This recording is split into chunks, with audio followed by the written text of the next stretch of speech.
Yeah, it's a great day. I mean, you get these really high quality meetings of such ingenious people, so much knowledge in the room. And I really enjoy the way that we have diverse perspectives. I think that the food team has done a particularly good job today. The Food Day organization has brought together people from all different walks of life. I guess that what everyone wonders then is what happens next. We get together and we speak about these big topics. There's a lot of academic insight, there's a lot of aspirational language about what we want to see, but now how do we take it forward? And I guess for me what's really exciting right now is that New York Climate Week is only the beginning of now a series of events through the autumn, and then of course the real work is feet on the ground, in country. What are we doing with our partners and colleagues to take all of this work forward? So a great day, but just the start, I think, not the end of anything yet. Wonderful.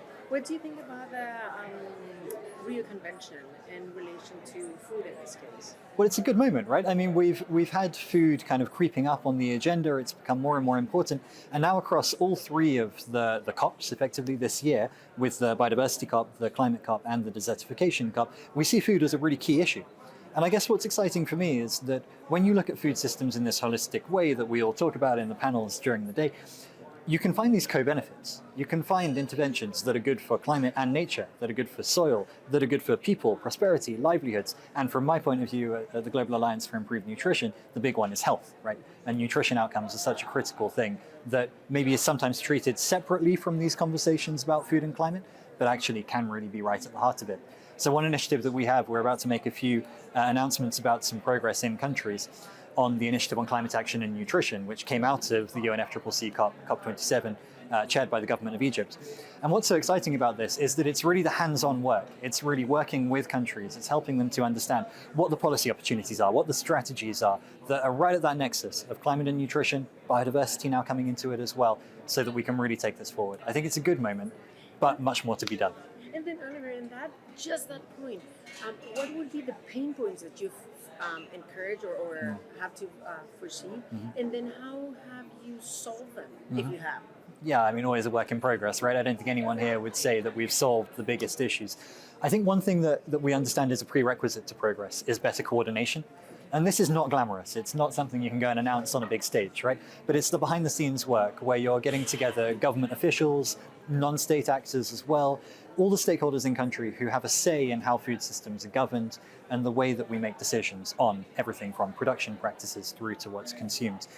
And I think that coordination piece and establishing that coherence can actually unlock huge progress, because it means that people working on the climate agenda understand there are nature co-benefits, and people working on climate and nature understand there are health co-benefits, and people working on health understand that there are livelihood co-benefits.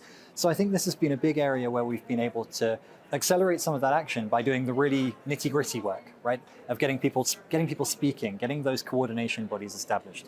And then, yeah, I mean, the next thing is, how do you reconcile what can be some very, very big, complex, long-term goals with where we are now, which in many cases is a food system that works for certain purposes. It produces a large quantity of food. It's good for some economic output, but it's not good for everyone. It's very unequal. Health outcomes can be very negative, and of course, environmental outcomes can be very negative.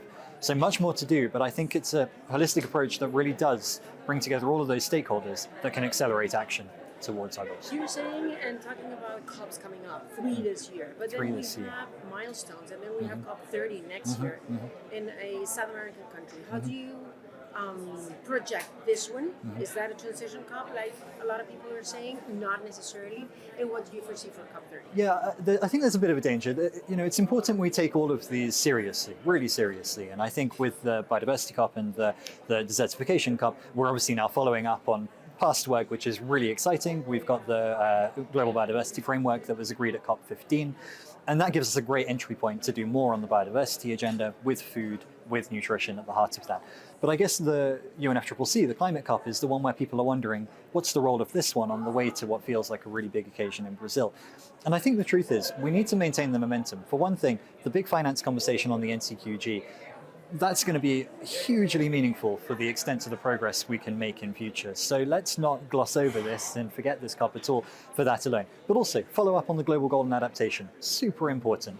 There are going to be hugely important conversations about the NDCs. Countries are due to update those now, right? We can't wait until COP30 to talk about the NDCs because that needs to happen before February. So it's a really well-timed moment for us to just say, look, here are some of the key things around emissions reduction targets, around adaptation targets, and some of those co-benefits I've been speaking about, we can make a lot of progress in the next 3 months, and I don't think we should just look ahead only to COP30, though of course COP30 is on everyone's agenda and everyone's mind as a really, really big occasion.